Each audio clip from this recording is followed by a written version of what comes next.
Hello dear student, black book revision में आपका स्वागत है। आइए देखते हैं साइटोलॉजी का chapter the unit of life. देखिए काफ़ी दिन बाद आपकी थोड़ा क्लासेस रुक गई थी तो उसके लिए खेद है। बाकी जो पेपर बचे हुए हैं वो मैं फिर से करवा दूंगा किसी न किसी स्लॉट में, जैसे खाली जो भी आपका स्लॉट खाली रहेगा। और फिर अब नीट की जर्नी बहुत पास आ रही है तो धीरे धीरे आप पढ़ते रहिए। सारी चीज़ें केवल एनसीईआरटी पर फोकस करिए, एनसीईआरटी पे फोकस करिए। पूरा एक एक लाइन एनसीईआरटी पढ़ना है, पेपर देना है, बस इसके अलावा कुछ नहीं। सिर्फ पढ़ना, सोना और खाना, इतना काम होना चाहिए क्योंकि काउंटडाउन नीट का शुरू हो चुका है। ठीक है, तो टाइम को ना वेस्ट करते हुए आइए पढ़ते हैं द यूनिट ऑफ लाइफ। देखिए जैसे बताते हैं पहले कुछ ना कुछ साइंटिस्ट हर यूनिट पे रहते हैं तो भाई कुछ ना कुछ तो देखते हैं। जैसे इनके बारे में देखते हैं, GN Ramachandra he discovered the triple helical structure of the collagen. अब सीधा सीधा यही क्वेश्चन छप के आ जाएगा कि triple helical structure of collagen is related to which scientist. 3-4 नाम दिए होंगे एनसीईआरटी के, उसमें आपको लगाना है GN Ramachandra. He was an outstanding figure, एक बात और लिखी इसमें, आउटस्टैंडिंग फिगर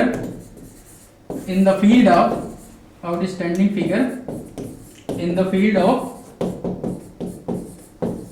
प्रोटीन। इसके क्षेत्र में इनका बहुत योगदान रहा है, इसलिए इसके प्रोटीन से रिलेटेड कुछ भी पूछता है आप तो लगा देना। देखिए allowed the confirmation of protein through Ramachandran plot, influenced by the Linus Pauling. इनसे इन्फ्लुएंस हुए थे। Linus Pauling was also a scientist which give the alpha helix and beta sheet structure of protein. इनके साथ इन्फ्लुएंस होकर इन्होंने ये alpha helix और beta structure protein का दिया था। तो ये भी दूसरा क्वेश्चन यहाँ से बना सकता है कि बताइए GN Ramachandra was influenced by which scientist. तो 3-4 ऑप्शन रहेंगे, लिनस पाउलिंग आंसर लगाना होगा। रामचंद्रन प्लॉट वैसे नहीं पूछे क्योंकि नाम भी बता रहा है तो ये डायरेक्ट हो जाएगा। Alpha helix and beta sheet structure of protein was given by GN Ramachandra. तो कुछ भी पूछे, ये इंपॉर्टेंट लाइन थी एनसीईआरटी की, कब पैदा हुए कब मरे, ये हम लोग किसी भी उसमें नहीं देखते, तो ये इतना आपको याद रखिएगा। ठीक है, आइए चलते हैं चैप्टर के अंदर। The cell the unit of life.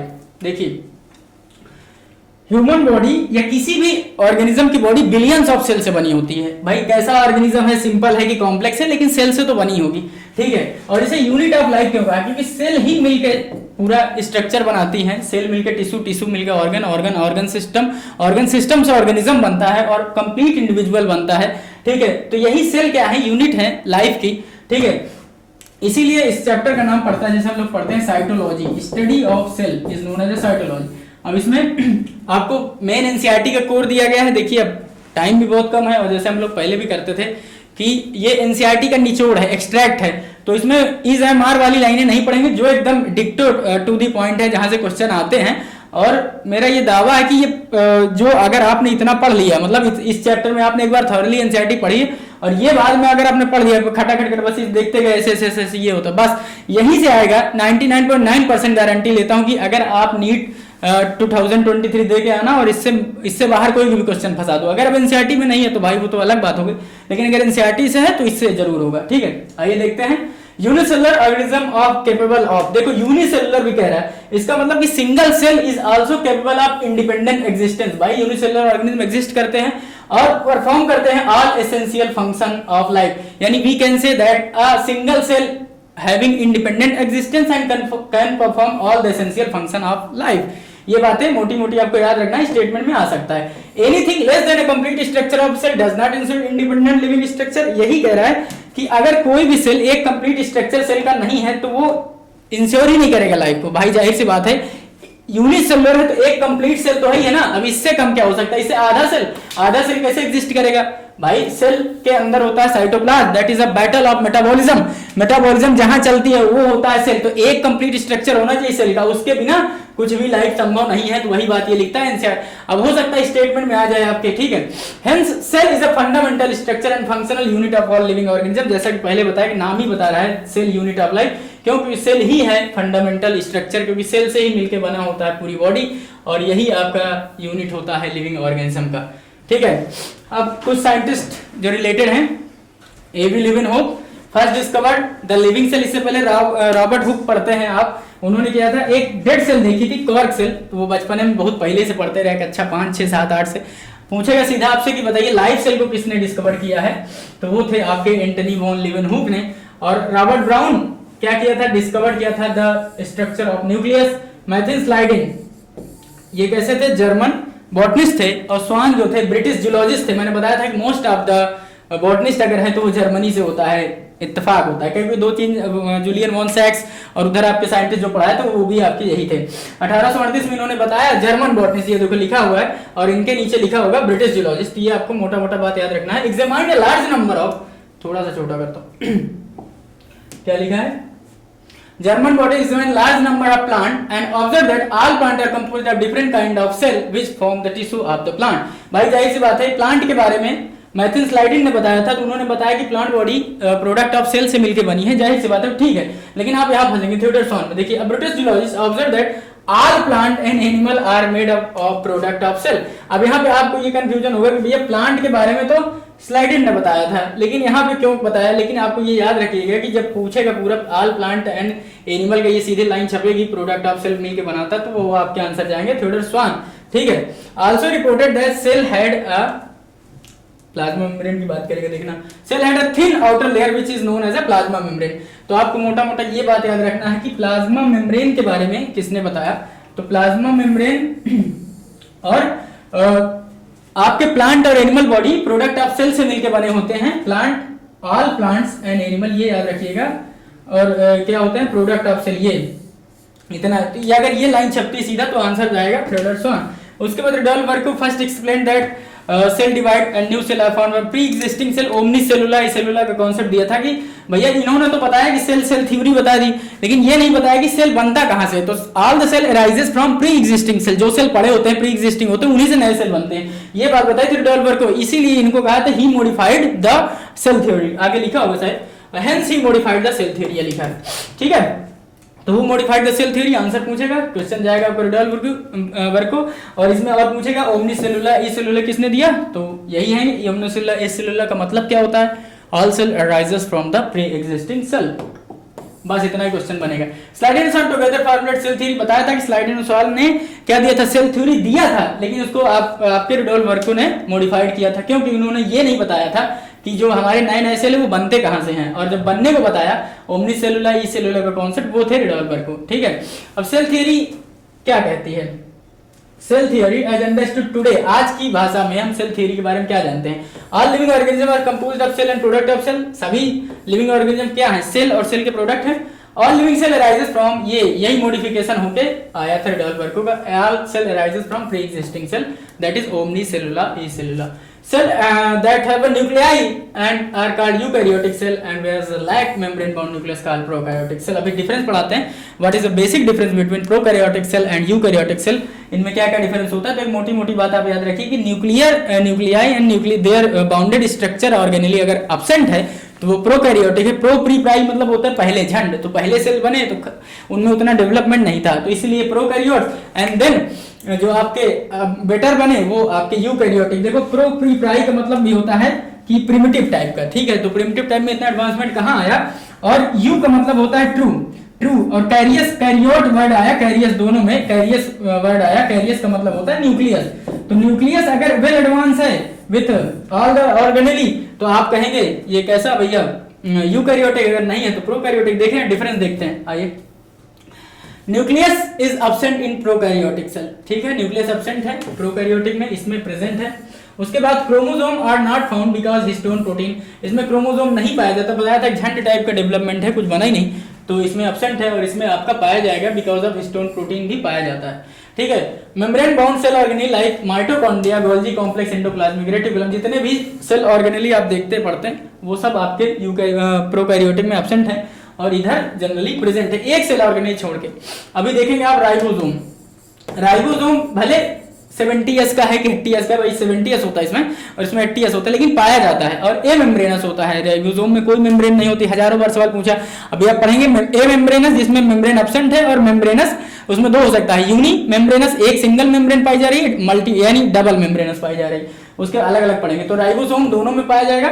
Non membrane cell organelle देखिए लिखा है राइबोसोम, और सबसे बड़ी बात राइबोसोम दोनों में पाया जाता है, सबको याद रहता है, लेकिन हो सकता है ये स्किप कर जाए। यहाँ पे नॉन मेम्ब्रेनस यानी ए मेम्ब्रेनस होता है, इसमें ए मतलब ए इज अ नेगेटिव प्रीफिक्स, जिसका मतलब होता है कोई चीज वहां एब्सेंट है, यानी ए मेम्ब्रेनस है, यानी वहां पे मेम्ब्रेन एब्सेंट है, वो ऑर्गेनेली है राइबोसोम। और सेंट्रियोल भी ए मेम्ब्रेनस होता है, अभी आप पढ़ेंगे, ठीक है, पाए जाते हैं। तो अब आपके कुछ प्रोकैरियोटिक सेल के नाम याद होने चाहिए, जैसे बैक्टीरिया, प्रोकैरियोटिक है। BGF blue green algae that is cyanobacteria, ये भी आपकी कैसे प्रोकैरियोटिक है। माइकोप्लाज्मा, अब इसका साइज पढ़ेंगे 0.3 माइक्रोमीटर। PPLO 0.1 माइक्रोमीटर होता है, ये भी आपका प्रोकैरियोटिक है। प्लूरोनिमोनिया लाइक ऑर्गेनिज्म इसका फुल फॉर्म होता है PPLO का, ठीक है।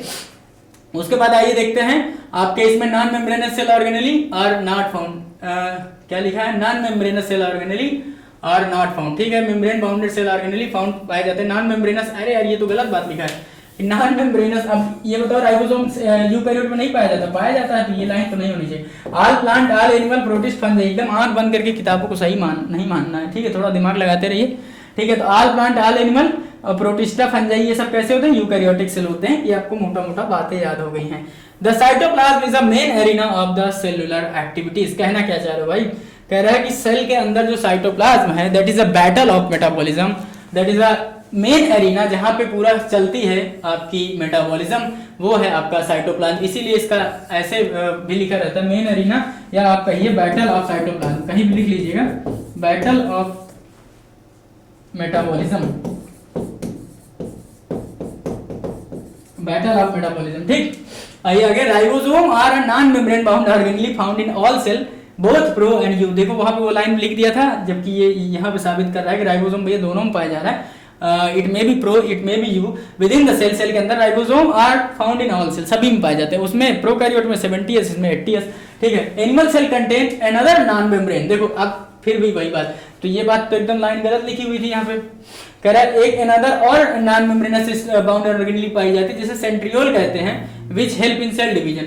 तो ये बात non membrane cell organelle are found, अच्छा नॉन मेम्ब्रेन पाया जाता है तो सही तो लिखा है, ठीक है। नॉन लिखा था, नॉन नहीं, केवल नॉन लिखा हुआ, ठीक है। तो नॉन मेम्ब्रेनस यूकैरियोट में कौन कौन से आप बताएंगे, आप सेंट्रियोल बताएंगे और राइबोसोम बताएंगे, ठीक है। उसके बाद क्या है, animal cell contain another हो गया। माइकोप्लाज्मा स्मॉलेस्ट सेल है 0.3 माइक्रोमीटर का। एक चीज यहाँ पे एनसीईआरटी वालों से थोड़ा सा वो है, हो सकता है ये सही लिखा हो, क्योंकि इसमें क्या लिखते हैं कि mycoplasma is the smallest cell of 0.3 micrometer, ठीक है, मैं सहमत है। लेकिन ये बताओ अभी तो PPLO का साइज तुम आगे बताते हो, PPLO का साइज बताते हैं 0.1 माइक्रोमीटर होता है, ठीक है, और यहाँ पे 0.1 माइक्रोमीटर, इसके हिसाब से तो सबसे छोटा ये है। और फिर अगर मैं मान लेता हूँ कि PPLO और माइकोप्लाज्मा सेम है, तो फिर दोनों की साइज डिफर क्यों कर रही है और नाम अलग अलग क्यों लिखते हो, बताना चाहिए भाई ये। तो एक एनसीईआरटी की ये चीज थोड़ा सा क्लियर नहीं, बस आपको याद रखना है। अभी स्मॉलेस्ट सेल बोल रहा है तो ठीक है, अगर छप के आएगा सीधा तो माइकोप्लाज्मा लगाएंगे आंसर आप, ठीक है। Largest cell is the egg of an ostrich, सबसे लार्जेस्ट मैं कहूं तो आइसोलेटेड यहाँ पे लगाना उचित होगा। Largest isolated cell of ostrich का एग होता है, जो अंडा होता है आइसोलेटेड, ठीक है। पहले उसकी लेंथ ब्रेथ वेट बताते थे, अब कोई मतलब नहीं, अब ये याद रखिए आइसोलेटेड सेल ऑस्ट्रिच का सबसे लार्जेस्ट सेल होते हैं, सबसे बड़ी सेल होती है, आइसोलेटेड लिखा रहेगा आपको। अब देखते हैं सेल की साइज, ठीक है। यहाँ पे कुछ छूटा हुआ है थोड़ा बहुत, अब लिखते हैं हम लोग, फिर से एक एक चीज पढ़ेंगे, क्या कहना चाह रहे हैं देखते हैं। टिपिकल यूकैरियोट से 10 से 20 माइक्रोमीटर, छोड़ो इसको, छोड़ो अभी हम लोग साइड में लिखते हैं, उसके बाद पढ़ते हैं। सबसे देखिए असेंडिंग ऑर्डर में लिखते हैं, सबसे छोटा सेल जो होता है वो होता है वायरस का।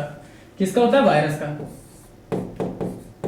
वायरस देखिए यहाँ पे लिखा है 0.02 से लेके 0.2 माइक्रोमीटर का होता है, अभी जिसकी सारी यूनिट माइक्रोमीटर में ही होगी, ठीक है, माइक्रोमीटर, ठीक। वायरस का 0.02 से 0.2 माइक्रोमीटर। उसके बाद देखिए PPLO लिखा है, PPLO का कितना होता है, PPLO का 0.1 माइक्रोमीटर, 0.1 माइक्रोमीटर, ठीक है। अब यहाँ पे देखिए आपको कैसे भूल जाएगा ना कि PPLO में 0.1 होता है, 0.3 किसका होता है, तो एग्जाम में हो सकता है भूल जाए। तो आपको यहाँ पे क्या करना है, जिसे PPLO लिखा है तो PPLO जनरली ऐसे लिखा रहेगा PPLO, तो इसके आगे पॉइंट रख देना, उल्टा पढ़ना। 0.1 दिख रहा है, अरे यार येलो लिखा हुआ है, इसके पहले यहाँ रख देना पॉइंट। अब ये तो 0.1 लग रहा है ना, 0.2 इधर से पढ़ना है, उल्टा पढ़ना, तो 0.1 माइक्रोमीटर आ जाएगा, PPLO याद रहेगा आपको। फिर उसके बाद है माइकोप्लाज्मा।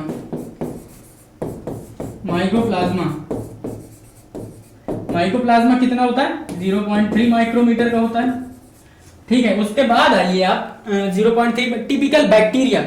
टिपिकल बैक्टीरिया का जो साइज लिखते हैं, टिपिकल बैक्टीरिया का जो साइज लिखते हैं, ये आप कहीं अलग से नोट करो, एनसीईआरटी में कहीं टेबल बनाओ। अब जब आप पेपर देने जाते हो, टेस्ट देने जाते हो या पेपर देने जाते हो, इतना टाइम नहीं रहता कि एक एक एनसीईआरटी की एक एक चीज, अब एक कहीं अलग लिखा हुआ तुरंत रिवीजन कर लिए, डेटा भूल जाता है भाई। टिपिकल बैक्टीरिया का सेल जो साइज लिखता है वो 1 से 2 माइक्रोमीटर लिखता है, 1 से 2 माइक्रोमीटर लिखता है। देखिए जब आप डायग्राम कई सारे बने हुए हैं वहां देखते हैं तो यहाँ पे लिखता है टिपिकल बैक्टीरिया का साइज 1 से 2 माइक्रोमीटर। जब लेंथ की बात करता है एक जगह हेडिंग में लिखता है तो वहां लिखता है कि बैक्टीरिया में भी 3 से 5 माइक्रोमीटर, तो ये भी याद रखिएगा, कसम नहीं खाइए, 3 से 5 माइक्रोमीटर का भी हो सकता है बैक्टीरिया, ठीक है। लेकिन टिपिकल आइडियल, टिपिकल का मतलब होता है आइडियल, आइडियल बैक्टीरिया 102 माइक्रोमीटर की होती है, ठीक है। उसके बाद आप इसके बाद टिपिकल बैक्टीरिया हो गया, उसके बाद यहाँ पे नहीं लिखा हुआ है, यहाँ पे आप आरबीसी का साइज लिखिए। आरबीसी का साइज होता है 7 माइक्रोमीटर, ठीक है, आरबीसी का साइज होता है 7 माइक्रोमीटर। देन आपका typical eukaryotic cell, typical eukaryotic cell कितना होता है 10 से 20 माइक्रोमीटर, 10 से 20 माइक्रोमीटर। तो ये रहा। तो यार इसमें आपको ऐड क्या करना है, आपको यहाँ पे ऐड करना है माइकोप्लाज्मा, इसके बाद ठीक है यहाँ पे माइकोप्लाज्मा ऐड कर लेना बच्चा, इसको 0.3, और आप याद एक कर लेना आरबीसी का 7 माइक्रोमीटर, ये छूट गया था। और अभी उसके अंदर जब आप जाएंगे तो उसमें और सारी चीजें छूटी हैं, जैसे पूछेगा कि भैया गोल्जी बॉडी की सिस्टर्नी का डायामीटर, सिस्टर्नी डायामीटर, यहाँ पे लिख लो गोल्जी बॉडी की बात चल रही, सिस्टर्नी ऑफ गोल्जी बॉडी की डायामीटर कितना होता है, डायामीटर तो 0.5 से लेके 1 माइक्रोमीटर का होता है, ठीक है, अब ये याद रख लिया 0.5 से 1 माइक्रोमीटर का होता है। उसके बाद आप पढ़ेंगे माइटोकॉन्ड्रिया के बारे में, थोड़ा सा रफ करते हैं, ठीक है, माइटोकॉन्ड्रिया के बारे में अभी सब अंदर लिखा है, डोंट वरी, मैच करते जाओ आप। माइटोकॉन्ड्रिया का डायामीटर कितना होता है, माइटोकॉन्ड्रिया का डायामीटर होता है आपका 0.2 से लेके 1 माइक्रोमीटर का, कितना 0.2 से 1 माइक्रोमीटर का होता है, एवरेज होता है 0.5, ठीक है, एवरेज होता है, अरे 0.2 और 1 का बीच का एवरेज कितना आएगा, एवरेज 0.5 माइक्रोमीटर ये होता है। उसके बाद इसकी माइटोकॉन्ड्रिया की लेंथ कितनी होती है, लेंथ याद रखना 4.1 माइक्रोमीटर, 4.1 माइक्रोमीटर इसकी लेंथ होती थी, ये माइटोकॉन्ड्रिया के बारे में याद रख लो, ठीक है। उसके बाद आपका खत्म हो गया सिस्टर्नी ऑफ गोल्जी बॉडी, 0.5 से 1, माइटोकॉन्ड्रिया का डायमीटर 0.2 से 1 माइक्रोमीटर, एवरेज होगा 0.5 और लेंथ होगा 4.1 माइक्रोमीटर। अभी सब पढ़ेंगे हम लोग, डोंट वरी, आपको मैं ये टेबल बनवा रहा हूँ क्योंकि टेबल अधूरी थी, ठीक है, लेंथ 4.1 माइक्रोमीटर। अब आइए इसके आगे देखते हैं हम लोग, ये हो गया माइटोकॉन्ड्रिया। अब उसके बाद एक स्ट्रक्चर है आपका क्लोरोप्लास्ट, क्लोरोप्लास्ट में आपका बात करते हैं विड्थ की, वहां साफ साफ लिखा है विड्थ, तो विड्थ ऑफ क्लोरोप्लास्ट कितना है, विड्थ ऑफ क्लोरोप्लास्ट 5 से 10 माइक्रोमीटर, नहीं 2 से 4 माइक्रोमीटर और 5 से 10 माइक्रोमीटर इसकी लेंथ है। देखिए 2 से 4 लिखना और 5 से 10 माइक्रोमीटर इसका हुआ। अब एक और साइज लिखा है perinuclear space, perinuclear space 10 से 50 नैनोमीटर, 10 से 50 नैनोमीटर, अभी सब अंदर है, डोंट वरी, 10 से 50। तो ये पूरा कंप्लीट टेबल हो गई। फिर एक तरफ ये डेटा रिवाइज किया, अब एक तरफ डेट लिखने 1838 में स्लाइडेन आए, 1839 में स्वान आए, फिर 85 में उसने क्या दिया, फिर इसी तरह पूरा आप एक अरेंज कर सकते हैं। George Palade cisternae of Golgi body को किसने डिस्कवर किया, कैमिलो गोल्जी कब किया था, ठीक है। तो ये पूरा आप अरेंज कर सकते हैं, एक तरफ डेट लिखिए और एक तरफ साइंटिस्ट का नाम लिखिए। हो सकता है स्टेटमेंट में फंसा दे तो हम लोग एकदम डेट और डेटा एक अलग लिखेंगे और इस तरह पूरा चैप्टर कंप्लीट करेंगे। आइए देखते हैं, आप बात करते हैं द प्रोकैरियोटिक सेल, ठीक है। प्रोकैरियोटिक सेल में जो आपके एग्जांपल है बैक्टीरिया, बीजीए वगैरह ये बता दिया, माइकोप्लाज्मा, पीपीएलओ, जनरली स्मॉलर होते हैं और रैपिडली फास्टली डिवाइड करते हैं। देखिए लिखा हुआ है जनरली स्मॉलर होते हैं and multiply more rapidly than the eukaryotic cell. भैया यूकैरियोटिक सेल जो होते हैं वो कॉम्प्लेक्स हैं, उनमें बहुत सारे सेल ऑर्गेनेली हैं जिनको डिवीजन करने के लिए टाइम लगेगा। तो जाहिर सी बात है जो छोटा है, जो लेस कॉम्प्लेक्स है, वो फास्टली डिवाइड करेगा। ये मोटा मोटा कॉन्सेप्ट आपको पता होना चाहिए, ठीक है। 4 बेसिक शेप होते हैं बैक्टीरिया के, बैसिलस बॉक्स लाइक यानी rod like structure, coccus cocci, cocci is the shape of spherical, vibrio comma shape, ठीक है, ऐसे सेटिंग बना है comma shape, and the spirillum spiral. ये 4 प्रकार के शेप हैं। Genetic material is basically naked, genetic material कैसा होता है, नेकेड होता है, not enveloped by the nucleus, nucleus से इन्वेलप्ड नहीं होता है, कौन, genetic material not enveloped by the nucleus membrane. आपकी ये कितनी बार बता चुके प्रोकैरियोटिक के लक्षण है। आइए आगे बढ़ते हैं। डीएनए इन बैक्टीरिया, डीएनए 2 प्रकार के, जीनोमिक डीएनए या आप कहेंगे नॉन जीनोमिक डीएनए, ठीक है। जीनोमिक डीएनए क्रोमोसोमल डीएनए कहते हैं, जिसे न्यूक्लियर डीएनए भी कहते हैं। डबल स्टैंडर्ड होता है, सर्कुलर होता है, having gene for all the common function, इनके लिए जो जनरल फंक्शन जो परफॉर्म करते हैं उसके पास सारे कॉमन जीन होते हैं, ठीक है, किसमें, जीनोमिक डीएनए के अंदर। अब जब आपकी देखते हैं नॉन जीनोमिक डीएनए, तो ये स्मॉलर होता है, जिसे प्लाज्मिड कहते हैं, डबल स्टैंडर्ड सर्कुलर होता है। प्लाज्मिड के बारे में आप बायोटेक में अच्छे से पढ़ेंगे, यहाँ बस मोटा मोटा नाम जान लीजिए। कह रहा इस प्लाज्मिड और double standard circular that is called plasmid having special gene factor, जिसे एफ फैक्टर कहते हैं, फर्टिलिटी फैक्टर कहते हैं, एफ फैक्टर, आर फैक्टर भी कहते हैं, रेजिस्टेंट टू एंटीबायोटिक्स। ये देखिए रेजिस्टेंट, अब प्लाज्मिड से ही छेड़खानी करा के बैक्टीरिया को एंटीबायोटिक के खिलाफ रेजिस्टेंस बनाया जाता है। ये बहुत अच्छे से आप बायोटेक में पढ़ेंगे, तो आप मोटा मोटा याद रखिए जीनोमिक डीएनए आपका इधर और नॉन जीनोमिक डीएनए ये। उसके बाद आइए, genomic DNA is a normal gene for a normal function, while non genomic DNA special gene होता है फॉर स्पेशल फंक्शन। और कौन सा फंक्शन, बैक्टीरिया को यही रेजिस्टेंस प्रोवाइड करेगा एंटीबायोटिक के खिलाफ, ठीक है। इसीलिए लिखा है कि जीनोमिक डीएनए जो होता है आपके प्रोकैरियोटिक सेल के अंदर एक normal function, normal vital function perform करेगा, क्योंकि उसके पास उतनी पूरी प्रॉपर जो है कोडिंग है।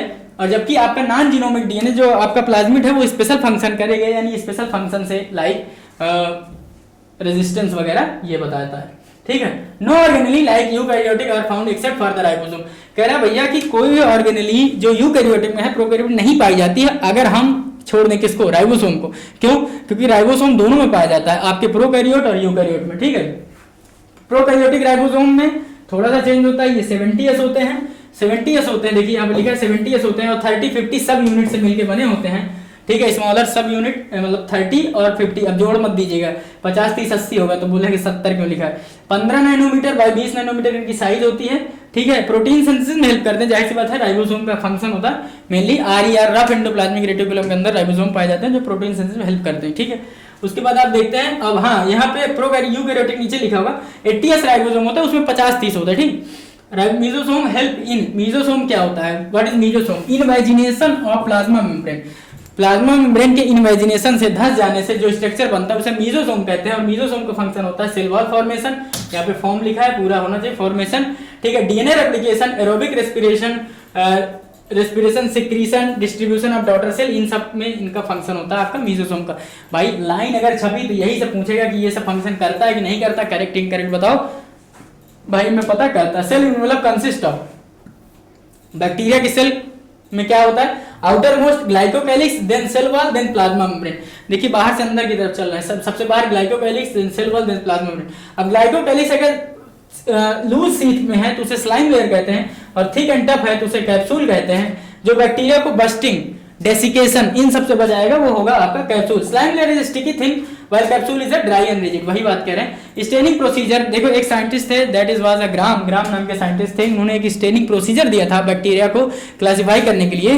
वो बैक्टीरिया जो स्टेन को ले रहे थे, यानी स्टेन उनमें असर कर रहा था, वो थे ग्राम पॉजिटिव बैक्टीरिया, और जिनमें नहीं असर कर रहा था वो थे ग्राम नेगेटिव बैक्टीरिया, ठीक है। इसके बहुत सारे डिफरेंसेस होते हैं हायर क्लासेस में जब पढ़ते हैं, अगर आप बीएससी वगैरह या कहीं पढ़ते हैं तो उसमें बेसिक डिफरेंसेस बिटवीन पूछता है आपका gram negative and gram positive, ठीक है। वो आपके कोर्स में है नहीं, बस इतना जानिए। ग्राम नाम के साइंटिस्ट थे जिन्होंने बैक्टीरिया को क्लासिफिकेशन के लिए अपने स्टेनिंग प्रोसीजर से ये सिस्टम दिया था, इसीलिए जो स्टेन लेता है उसे ग्राम पॉजिटिव कहते हैं। देखिए लिखा होगा दैट टेक अप द, ये देखो लिखा है that take up the stain that is called gram positive, and then don't, जो नहीं लेता है उसे कहते हैं gram negative bacteria.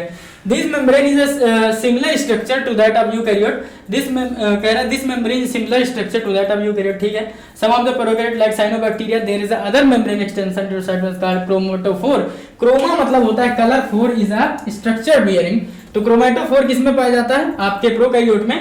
Which contain pigment, बताया था कि क्रोमा का मतलब होता है कलर, और कलर दैट इज पिगमेंटेशन से रिलेटेड, लाइक क्लोरोफिल पाया जा सकता है। सरफेस स्ट्रक्चर, बैक्टीरिया के सरफेस स्ट्रक्चर क्या हो सकते हैं, जो सेल के सरफेस स्ट्रक्चर हैं वो कौन कौन से हैं। फ्लैजिला हो सकता है, पिलाई हो सकता है, फिम्बरी हो सकता है। फ्लैजिला मोटिलिटी में हेल्प करता है, और पिलाई ट्यूब बनाता है जिसे जीन ट्रांसफर के लिए किया जाता है, और फिम्बरी अटैचमेंट के लिए किया जाता है, ठीक है। They pili and fimbriae no role in motility, बार बार क्वेश्चन पूछा, याद रखिएगा। और क्या फंक्शन है, जीन ट्रांसफर और फिम्बरी अटैचमेंट के लिए। रॉक इस सबस्ट्रेटम से चिपकने के लिए बैक्टीरिया में हेल्प करता है आपका फिम्बरी, ठीक। Several ribosome may attach to the single messenger RNA, जिसे पॉलीराइबोसोम कहते हैं। बहुत सारे राइबोसोम एक सिंगल मैसेंजर आरएनए में चिपक जाते हैं, उसे पॉलीराइबोसोम कहते हैं या पॉलीसोम कहते हैं। पॉली का मतलब ये होता है मेनी, ठीक है। अब ये बात याद रखिएगा, ये आप अच्छे से पढ़ेंगे एमबीआई में, मॉलिक्यूलर बेसिस ऑफ इनहेरिटेंस, ठीक। What is inclusion body? Reserve material in prokaryotic cell are stored in the cytoplasm in the form of inclusion body. कह रहा है कि जो रिजर्व मटेरियल प्रोकैरियोटिक सेल के अंदर होता है वो होते हैं इंक्लूजन बॉडी के अंदर। यानी पूछेगा inclusion body is a characteristic feature of which cell, prokaryotic और यूकैरियोटिक, तो आप बताएंगे प्रोकैरियोटिक, ठीक है। These are not bounded by any membrane system, तो आपको 3-4 स्ट्रक्चर मिल गए, 3 मिल गए बेसिकली, जो एमेम्ब्रेनस होते हैं, यानी किसी भी मेम्ब्रेन सिस्टम से वो ढके नहीं होते हैं, not enveloped by any membrane. आप पढ़ेंगे राइबोसोम, सेंट्रियोल, एनिमल सेल के अंदर सेंट्रियोल और राइबोसोम दोनों में, और आपका तीसरा inclusion body specially in prokaryote, ये कैसे होता है? एमेम्ब्रेनस होता है, ठीक है। These are not bound by any membranous system, lie free in cytoplasm, granule, आपका साइटोप्लाज्म साइनोफाइसियन ग्रेन्यूल होगा पूरा, cyanophycean granule and glycogen granule. एक कुछ छूट रहा है वहां पे, मिस देखिए लिखा, हाँ फॉस्फेट ग्रेन्यूल लिखा तो है, थोड़ा सा कट जाता है ना स्लाइड में, phosphate granule. Gas vacuole specially blue green and purple and green photosynthetic bacteria में पाए जाते हैं, बायोन्सी और बहुत सारे फंक्शन होते हैं, ठीक है, वो नहीं जानना, बस ये जान लो गैस वैक्यूल फीचर होता है prokaryotic cell, that is bacteria. अब आते हैं हम लोग पढ़ते हैं यूकैरियोटिक सेल। आपके आरएच विटेकर क्लासिफिकेशन के according Monera, Protista, Fungi, Plantae, Animalia, अगर मैं छोड़ दूं मोनेरा पूरा आपके इसमें बैक्टीरिया रखते हैं, तो मोनेरा आपके प्रोकैरियोटिक हैं, बाकी सारे यूकैरियोटिक हैं, यानी Protista, then Fungi, Plantae, Animalia, ये सब कैसे हैं? आपके यूकैरियोटिक सेल हैं। And extensive compartmentalisation of cytoplasm, cytoplasm के अंदर एक एक्सटेंसिव कंपार्टमेंटलाइजेशन पाया जाएगा, यानी आपका पर्टिकुलर कंपार्टमेंट पाया जाएगा अलग अलग फंक्शन के लिए, ऐसा पाया जाता है आपके यूकैरियोटिक सेल में। अब देखिए प्रोटिस्टा में जितने हैं सिंगल सेल्ड यूकैरियोटिक सेल रखे गए हैं, single celled eukaryotic organism protista में है। प्लांटी एनिमलिया में मल्टी यूनि हो सकते हैं, फंजाई में भी मल्टी सेलुलर हो सकते हैं। एंड एक्सटेंसिव कंपार्टमेंटलाइजेशन हो गया। Plant and animal cell are different in the process as well cell wall plastid. कह रहा है प्लांट सेल और एनिमल सेल में क्या डिफरेंस होता है? पहली बात तो प्लांट सेल के अंदर सेल वॉल पाई जाती है जो एनिमल सेल में एब्सेंट होती है, एकदम याद रखना। Plastid is also found in plant cell. Large central vacuole भी आपके प्लांट सेल में पाए जाते हैं और आपके एनिमल सेल में एब्सेंट होता है। तो आप ये कहेंगे कि ये सारे स्ट्रक्चर हैं जो प्लांट के अंदर पाए जा रहे हैं, एनिमल सेल में एब्सेंट है, तो कुछ ऐसा बताओ जो एनिमल सेल में पाया जा रहा हो और प्लांट में एब्सेंट हो, तो वो है आपका सेंट्रियोल। सेंट्रियोल लिखा है एनसीईआरटी में। सेंट्रियोल आपका पाया जाता है for division of cell division के पर्पस में हेल्प होता है, अभी इसमें आगे पढ़ेंगे आप। तो सेल डिवीजन में एनिमल सेल में पाया जाता है, प्लांट सेल में एब्सेंट होता है, ठीक है। सेल मेम्ब्रेन, अब आइए एक एक पढ़ते हैं। What is cell membrane? Detailed structure of the membrane was studied only after the advent of the electron microscope. कह रहे हैं जब इसकी डिटेल्ड स्ट्रक्चर हो सका, इसको पॉसिबल किया जा सकता कब? जब आप इलेक्ट्रॉन माइक्रोस्कोप की डिस्कवरी हुई, तब आप इसके बारे में डिटेल डिस्कशन 1950 के बाद इसके बारे में पढ़ें। क्या क्या पढ़ते हैं देखिए। Cell membrane mainly compose of, भाई सेल मेम्ब्रेन लिपिड और प्रोटीन की बनी होती है। Major lipid are phospholipid and arrange in bilayer. अब आप यहाँ पे एक चीज कमेंट करके बताना कितने परसेंट लिपिड पाया जाता है, कितने परसेंट प्रोटीन पाया जाता है, ठीक है। Also the lipid are arranged within the membrane, that is polar head toward the outer side and hydrophilic tail toward inner side. कह रहा है कि पोलर हेड जो होते हैं वो आउटर साइड होते हैं और हाइड्रोफिलिक टेल जो होते हैं वो टुवर्ड इनर पार्ट में पाए जाते हैं, ठीक है। देखिए ये लिखा है, जैसे पोलर हेड ऐसे अरेंज होगा कि हेड इसके बाहर साइड होंगे और ये टेल जो होती है, ये टेल अंदर साइड होता है। एक्वस इन्वायरमेंट से बचाने के लिए ऐसा किया जाता है एनसीईआरटी में। फ्लूइड मोज़ेक मॉडल ही इस पे बेस्ड है पूरा। डायग्राम बहुत अच्छा नहीं बन रहा, ठीक है। ये ऐसे दिखाया जाता है। एक्चुअली क्या होता है, आपका पोलर ये हेड जो है वो इधर ऐसे, पोलर हेड बाहर की तरफ रहेगा और टेल टुवर्ड इनर साइड, ताकि इसको एक्वस एनवायरनमेंट से बचाया जा सके, ठीक है। तो बस यही याद रखिएगा आप लोग मोटा मोटा। This insert non polar tail saturated hydrocarbon is protected from aqueous environment. अभी बताया था क्यों, क्योंकि अंदर पाया जाता है, क्योंकि भैया एक्वस एनवायरनमेंट से इसको बचाना है, यानी वाटर से बचाना है। ये हाइड्रोफोबिक होती हैं, लाइपोफिलिक होती है तो हाइड्रोफोबिक होगी। In addition to phospholipid membrane also contain cholesterol, cholesterol भी पाया जाता है, यानी लिपिड प्रोटीन मेजर कंपोनेंट होते हैं, cholesterol is also found in that. Membrane of erythrocyte 52% protein and 40% lipid. जो क्वेश्चन मैंने कमेंट में पूछा तो वो आ गया इसमें, ठीक है। मेम्ब्रेन ऑफ एरिथ्रोसाइट 52% प्रोटीन और 40% लिपिड। तो तो यहाँ पे मैंने पूछा था कि भैया कितना पाया जाता है आपके आरबीसी के सरफेस में पूछना चाहिए, तो आंसर याद रखना 52 और 40। अब कंफ्यूज हो जाओगे कौन 52 कौन 40। ये बताओ ज्यादा डिमांडिंग किसका है, प्रोटीन का, तो 52% 52% प्रोटीन और 40% होता है वो कम होता है लिपिड का।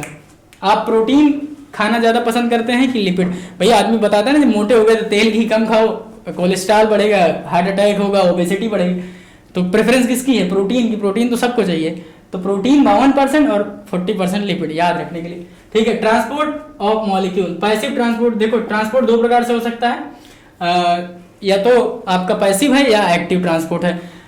Passive transport along the concentration gradient होता है, ट्रांसपोर्ट इन प्लांट में बार बार पढ़ाया था यार, बहुत बार। अगेंस्ट द कंसंट्रेशन ग्रेडियंट है, यानी एनर्जी लगेगी। एक्टिव ट्रांसपोर्ट है from higher concentration to lower, चीजें अपनी ज्यादा मात्रा से कम मात्रा की तरफ मूव करती हैं, यानी वो पैसिव ट्रांसपोर्ट है, एनर्जी खर्च ही नहीं हो रही है, ठीक है। नो एनर्जी रिक्वायरमेंट, जैसे ऑस्मोसिस, और इसमें एनर्जी रिक्वायर्ड होगी सोडियम पोटेशियम पंप, बहुत बार पढ़ो। चलो, fluid mosaic model given by S J. Singer and G L. Nicolson, पूरा नाम है, लेकिन आप अगर एस.जे. Singer, SJ. भूल जाते, सिंगर याद रखते हैं, जी.एल. निकोलसन याद रखते तो भी काम चलेगा। 1972 में वाइडली एक्सेप्टेड मॉडल थे, बहुत सारे आए मॉडल यार।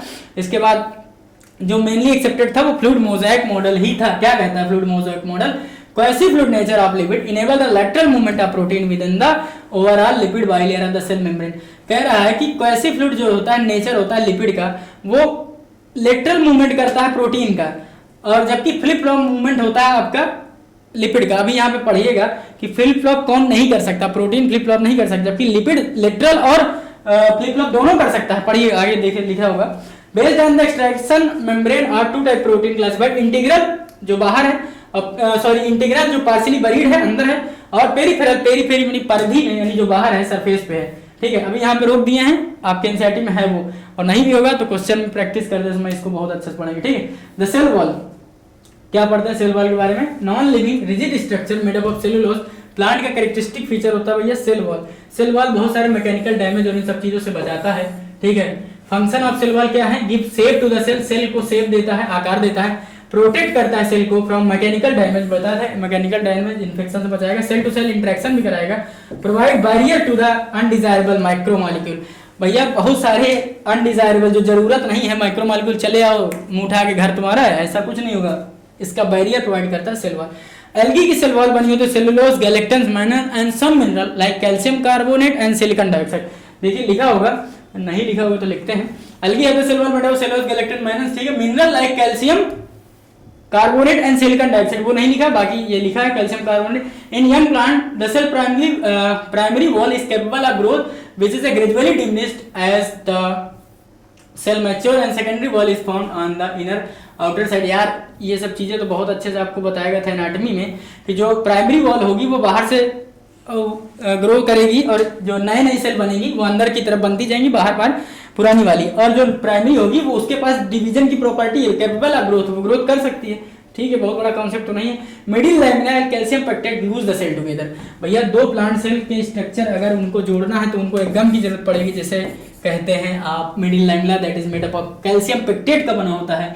Plasmodesmata is a connection between cytoplasm of neighbouring cell, दो सेल के बीच में साइटोप्लाज्म में कनेक्शन देना है, वो काम करता है आपका प्लाज्मोडेस्माटा।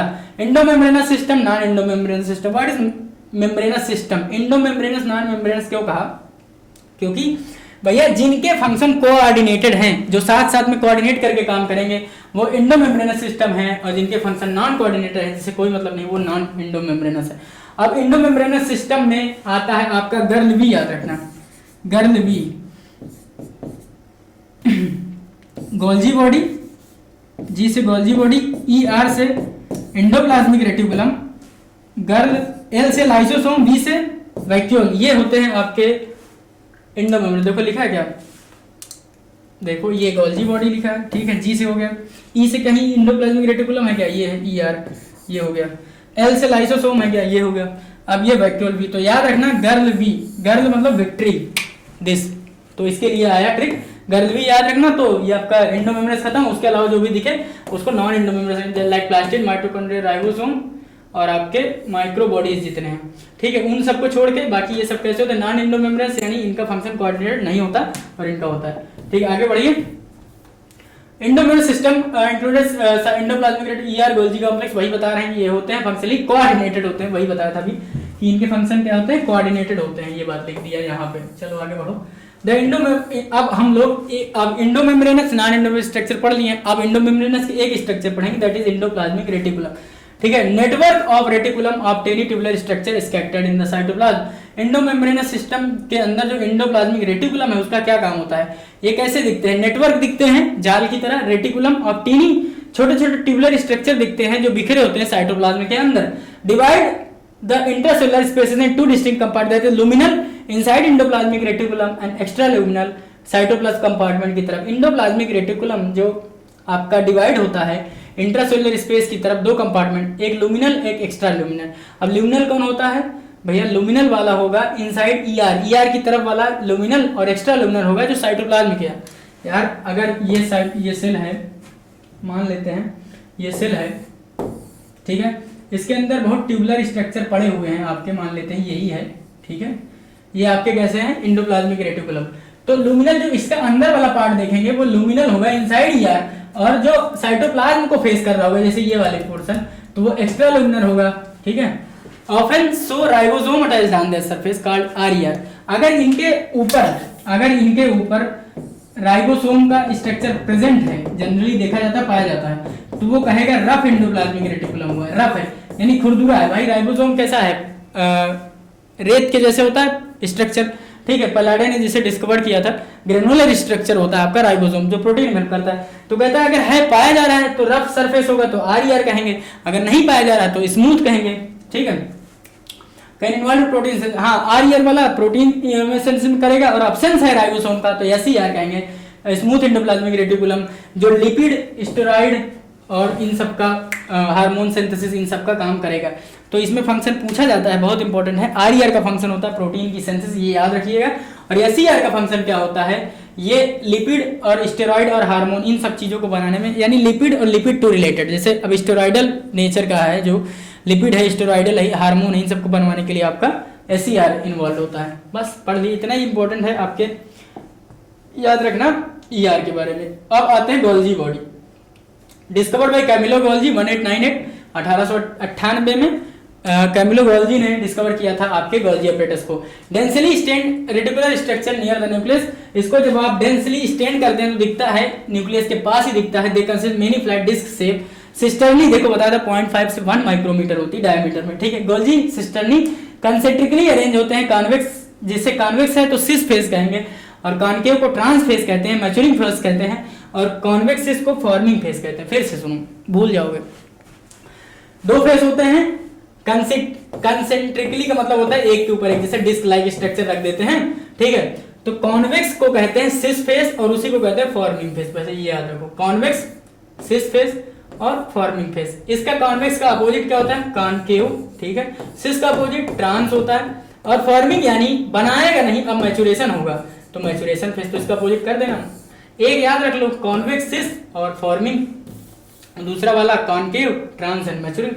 फंक्शन क्या है, पैकेजिंग ऑफ मटेरियल वेसाइकिल, जो चीजें बन गई हों उनका वेसाइकिल, बुलबुले लाइक स्ट्रक्चर वेसाइकिल में पैक करने का काम करता है आपका गोल्जी अपरेटस। प्रोटीन का मॉडिफिकेशन कराएगा, बहुत बार पूछा गया, हजारों बार पूछा, ग्लाइको स्लाइडेशन, पैकेजिंग मटेरियल, इन सब में कौन हेल्प करता है भैया, Golgi body, Golgi body, Golgi body. हजारों बार आप पीवाईक्यू लगाओ तो देखो कितनी बार आया। Formation of glycoprotein and glycolipid, वही बात लिख दिया है। आइए आते हैं lysosome. This are membrane bound, single membrane का बना होता है। ठीक है, याद रखना single membrane. Mitochondria, chloroplast double membranous पूछेगा, बाकी सिंगल मेम्ब्रेनस है। और ए मेम्ब्रेनस में आपका याद रखना राइबोसोम और सेंट्रियोल, और आपका उसमें इंक्लूजन बॉडीज। ठीक, प्रोकैरियोट में these are membrane bound vesicular structure form by the process of packaging in the Golgi apparatus के पैकेजिंग की तरह वेसिकुलर स्ट्रक्चर बनता है, जिसे लाइसोसोम कहते हैं। Isolate lysosome vesicle are found by very rich and all the type of hydrolytic enzyme पाए जाते हैं। ठीक है, सुसाइडल बैग कहते हैं क्योंकि पीएच इनका बढ़ा तो खुद मार देता है। हाइड्रोलाइजेज नाम के एंजाइम, लाइपेज, प्रोटीएज, लिपिड को तोड़ने वाला लाइपेज, प्रोटीन को तोड़ने वाला प्रोटीएज, कार्बोहाइड्रेट को तोड़ने वाला carbohydrate, optimally active at acidic pH. 5 point something pH होता है इनका, 5 पॉइंट समथिंग पीएच होता है, एसिडिक पीएच पे काम करते हैं आपके ये आपके कौन, लाइसोसोम। जितनी भी गंदगी वगैरह इनको निकालने में यही हेल्प करता है आपका lysosome. Suicidal bag of the cell कहते हैं इसे, क्यों, क्योंकि अगर पीएच ज्यादा घटा तो ये खुद की डेथ कर देगा। Vacuole contain water sap excretory product and other material useful for the cell having a single membrane, जिसे इसका सिंगल मेम्ब्रेन वैक्यूल के ऊपर की मेम्ब्रेन को टोनोप्लास्ट कहते हैं, ठीक है। Occupy 90% of the cell, cell की टर्जिडिटी, सेल को जो फूलापन दिखता है 90% ऑक्यूपाई करता है सेल को टोनोप्लास्ट आपका ये वैक्यूल ही। देखो मैंने बताया था कि जो डिवाइडिंग सेल हैं दैट इज आपके मेरिस्टेमेटिक सेल हैं, उनमें ये वैक्यूल नियरली एब्सेंट होता है या परिधि में पड़ा रहता है, ठीक है, याद रखना ये बात, आपके उसमें पढ़ाया था एनाटॉमी में। Tonoplast facilitate the transport of material against the concentration gradient, एक ऐसी छोटी जगह जहां पे अगेंस्ट द कंसंट्रेशन ग्रेडियंट काम होता है तो वो है आपका इसी के अंदर, अगेंस्ट द कंसंट्रेशन ग्रेडियंट, बहुत इंपॉर्टेंट लाइन है। In amoeba contractile vacuole for excretion के लिए और आपके प्रोटिस्टिक में फूड वैक्यूल पाए जाते हैं, ठीक है। अब आइए माइटोकॉन्ड्रिया पढ़ते हैं। सॉसेज शेप होती है, सिलेंड्रिकल हो सकती है, डायमीटर बताया था 0.2 से 1, एवरेज 0.5, देखो लिखा क्या लिखा, लेंथ 1 से 4.1, ठीक है। डबल मेम्ब्रेन है, मैट्रिक्स इनसाइड द माइटोकॉन्ड्रिया, और इनर मेम्ब्रेन के अंदर जो बनाती है उसे क्रिस्टी कहते हैं, क्या, cisternae related to Golgi body, cristae related to, this is cristae related to आपके माइटोकॉन्ड्रिया। सिलेक्टिवली परमिएबल होती है, ये बात याद रखना। Outer membrane of protein channel called porin, इसे क्या कहते हैं, पोरिन्स कहते हैं। एक्वापोरिन, 8 डिफरेंट एक्वापोरिन पढ़ा था आपने उसमें, ठीक है। Mitochondria are the site for aerobic respiration, this is power house of the cell, बचपन से पढ़ते आ रहे हो, सेल के अंदर पावर हाउस ऑफ सेल क्या होता है, आपका माइटोकॉन्ड्रिया होता है, ठीक है। Matrix also possess single circular DNA molecule with few RNA molecule, ribosome 70s का भैया। माइटोकॉन्ड्रिया और chloroplast semi autonomous cellular organ होते हैं, ये नीट 2017-18 के आसपास का क्वेश्चन आया है कि सेमी ऑटोनोमस होता है, क्यों होता है, क्योंकि इनके पास खुद का डीएनए और खुद का आरएनए होता है और खुद इनके अंदर राइबोसोम भी पाया जाता है, तो 70s का होता है। डिवाइडेड बाय फिजन, फिजन के हेल्प से ये डिवाइड करते हैं आपके बैक्टीरिया, ठीक है। आइए प्लास्टिड के बारे में पढ़ते हैं, that is chloroplast. Chloroplast plastid different type के होंगे, अगर कलर क्लोरो ग्रीन कलर का है तो क्लोरोप्लास्ट है, और डिफरेंट भांति भांति के कलर है क्रोमोप्लास्ट है, और ल्यूकोप्लास्ट यानी कलरलेस प्लास्टिड होगा, ठीक है। आइए पढ़ते हैं। क्लोरोप्लास्ट क्लोरोफिल कैरोटीनॉइड पिगमेंट पाए जाएंगे, chromo carotenoid pigment carotene xanthophyll पाया जाएगा। ल्यूको में 3 प्रकार, अमीलो, अमील मतलब होता है स्टार्च यानी कार्बोहाइड्रेट स्टार्च पाया जाएगा जो पोटैटो के अंदर पाया जाता है, अमीलोप्लास्ट। इलायो ऑयल से याद रखना, इलायो ऑयल, देखो भाई OI और इसका एल उठा लो, oil, oil and fat. Aleuro आर पढ़ रहा है तो प्रोटीन, कुछ ऐसे ही रटा करो यार, कुछ हमेशा जो पेपर में देखते ही याद आ जाए और कंफ्यूजन भी ना हो, वही होता है स्मार्ट ट्रिक। अमीलो, अमील मतलब होता है अमाइलेज नाम का एंजाइम यार, स्टार्च के लिए कर, तो कार्बोहाइड्रेट स्टार्च हो गया खत्म। इलायो ऑयल से आया तो oil and fat. Aleuro protein से रिलेटेड, बस खत्म। Majority of the chloroplast of the green plant are found in the mesophyll cell. कह रहा है मेजॉरिटी ऑफ क्लोरोप्लास्ट कहां पाई जाती है, that is ground tissue of the leaf, पत्ती का ग्राउंड टिश्यू क्या बताया था, मेसोफिल, जहां पाए जाते हैं। लेंस शेप होते हैं, ओवल होते हैं, स्फेरिकल होते हैं, discoid, even ribbon shape, ribbon like भी हो सकते हैं, डिफरेंट भांति भांति के कप शेप, ये सब क्लोरोप्लास्ट होते थे, पढ़ते थे पहले, आप नाम जान, बस ये जान लो होता है। लेंथ 5 से 10 बताया था, 5 से 10 लेंथ होता है, विड्थ 2 से 4, तुम्हारा पढ़ा था 2 से 4, 5 से 10। डेटा जहां पे लिखा था एक साथ ना, वहां लिख लेना। 1% सेल क्लेमाइडोमोनास में, क्लोमाइडोमोनास के पर सेल में 1 क्लोरोप्लास्ट पाया जाएगा, यानी 1%। 20 से 40 हो सकते हैं मीजोफिल, यानी प्लांट के अंदर जो मीजोफिल ग्राउंड टिश्यू पाया जाता है उसमें नंबर हो सकता है 20 से 40 पर मीजोफिल, और क्लोरोप्लास्ट के अंदर एक सेल में 1। डबल मेम्ब्रेनस बाउंड है भाई, जाहिर सी बात है क्लोरोप्लास्ट माइटोकॉन्ड्रिया डबल मेम्ब्रेनस है। Space limited by the inner membrane, जिसे स्ट्रोमा कहते हैं। Number of organize flattened membrane sac called thylakoid कहते हैं, that is present in the stroma form, grana बनाते हैं। ये तो सब यार आपके फोटो से बहुत अच्छे से पढ़ा था, ग्रेना लैमली, स्ट्रोमा लैमली, कहाँ लाइट रिएक्शन चलती, कहाँ डार्क रिएक्शन चलती, ठीक है। स्ट्रोमा लैमली कनेक्टिंग थैलाकॉइड, 2 प्रकार के सिक्कों को जो कनेक्ट कर रही थी वो ग्रेना, ये एक बताया था, ये देखो ये ग्रेना लैमली, इनको कनेक्ट करने वाला स्ट्रोमा लैमली था, ये ग्रेना लैमली थैलाकॉइड जिसे कहते हैं, ठीक है। Stroma lamellae connect thylakoid of different grana. Stroma of the chloroplast contain enzyme required for synthesis of carbohydrate protein, also contain double standard होता है, सर्कुलर मॉलिक्यूलर राइबोसोम 70s होता है, ठीक है। इसीलिए कहा था सेमी ऑटोनोमस होते हैं, खुद का राइबोसोम और डीएनए होता है। Chlorophyll pigment are present in thylakoid, कहां पाए जाते हैं, थैलाकॉइड के अंदर क्लोरोफिल पिगमेंट पाए जाते हैं, ये मोटी मोटी बात। राइबोसोम किसने देखा था पहली बार, जॉर्ज बलाडे 1953, ठीक है, याद रखना। Composed of RNA, RNP particle से मिलकर बना होता है। What is RNP particle, ribonucleic जो होते हैं प्रोटीन, इनको कहते हैं RNP particle. Not surrounded by any membrane, हजारों बार बताया भैया ए मेम्ब्रेनस होते हैं।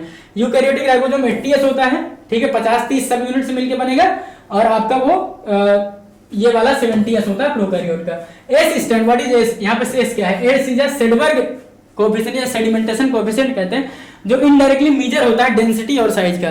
What is S, S is a sedimentation coefficient that is a indirect measure of size and density, size और डेंसिटी का इनडायरेक्ट मेजर होता है। राइबोसोम और site of protein synthesis, protein synthesis site होते हैं। आरईआर रफ एंडोप्लाज्मिक रेटिकुलम के अंदर ribosome क्या करवा रहा है, प्रोटीन सिंथेसिस कर रहा है, और बहुत सारे मिलके राइबोसोम एक मैसेंजर आरएनए के अंदर मिलते हैं तो उसे पॉलीसोम कहते हैं, पॉलीराइबोसोम कहते हैं।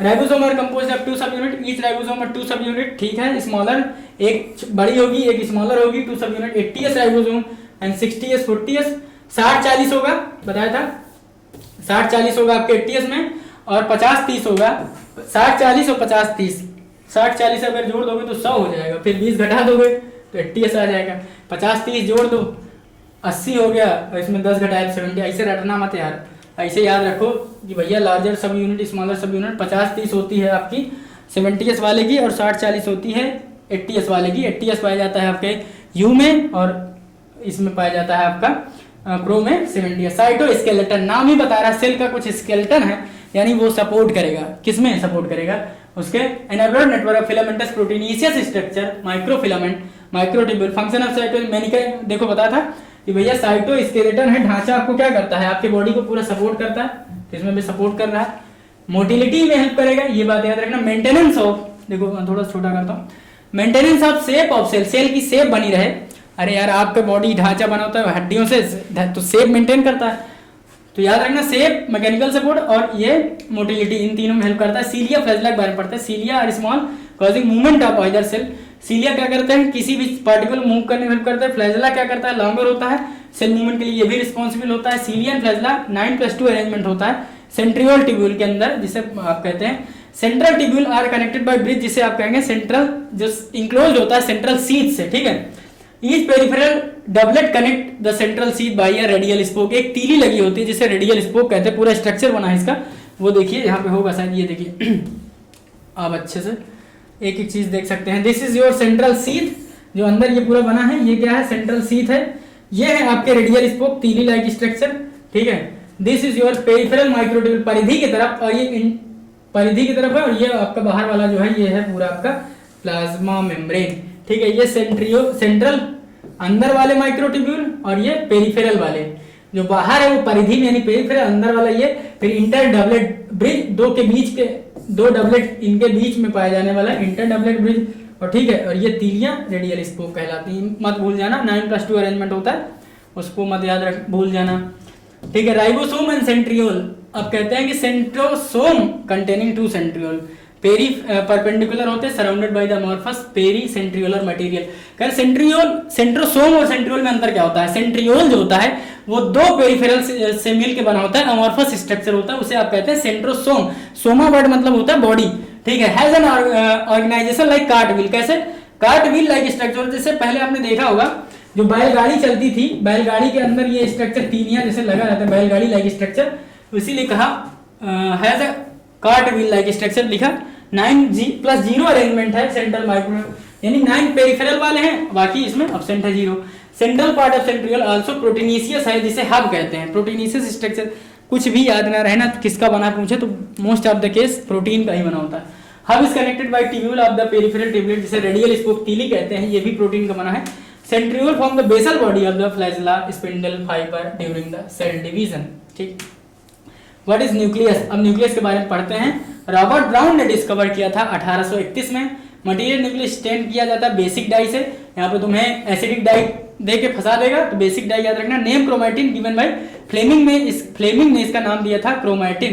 Absent in mature human mammalian RBC, RBC के अंदर आपको पता है रेड ब्लड सेल के अंदर आपका माइटोकॉन्ड्रिया एब्सेंट होता है, क्यों, क्योंकि भगवान को पता था कि बहुत सारे स्पेस खाली चाहिए, क्यों, क्योंकि लाल रंग का सिंदूर भरना है, दैट इज लाल रंग का सिंदूर आपका हीमोग्लोबिन, ताकि वो ऑक्सीजन को कैरी कर सके प्रॉपर, तो इसलिए बहुत सारी जगह चाहिए भैया। तो सेल के अंदर से जितने भी ऑर्गेनेल उनको माल को बाहर निकालो, यानी आरबीसी के अंदर क्या होता है आपका एब्सेंट होता है। सीप ट्यूब के अंदर भी एब्सेंट होता है आपका nucleus, that is enucleate condition. तो पूछेगा which of the following cell having, यानी लाइकिंग न्यूक्लियस, नॉट हैविंग, या पूछेगा ई न्यूक्लिएटेड होते हैं, तो आरबीसी और सीएफ ट्यूब याद रखिए।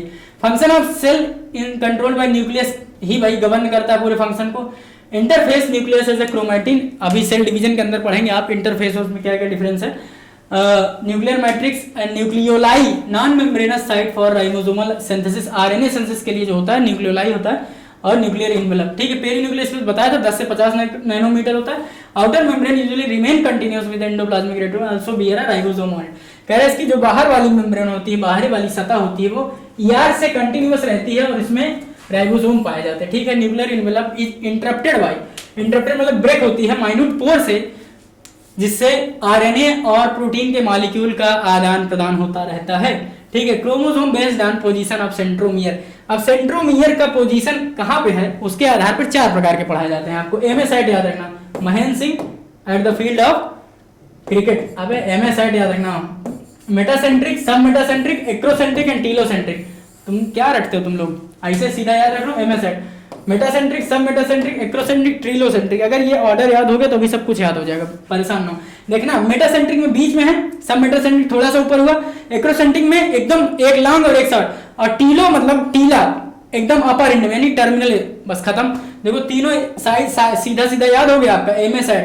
अब मेटासेंट्रिक में सबसे बीच में देखो लिखा होगा इट हैज, मिसप्रिंट हो गया, it has a middle centromere forming the two equal amount. अगर कहेंगे किसी कपड़े के अंदर अगर आप मान लीजिए लेते हैं और कपड़ा जैसे ऐसे है तो उसके अंदर मिड से गांठ लगाओगे तो एक दोनों बराबर होगा ना, एक छोटा मतलब एक ये और एक ये छोटा बड़ा नहीं होगा यानी बराबर होगा। उसी तरह यहाँ पे देखो सेंट्रोमियर बीच में है तो यानी दोनों के इक्वल आर्म है, देखो लिखा है इक्वल आर्म, ठीक है।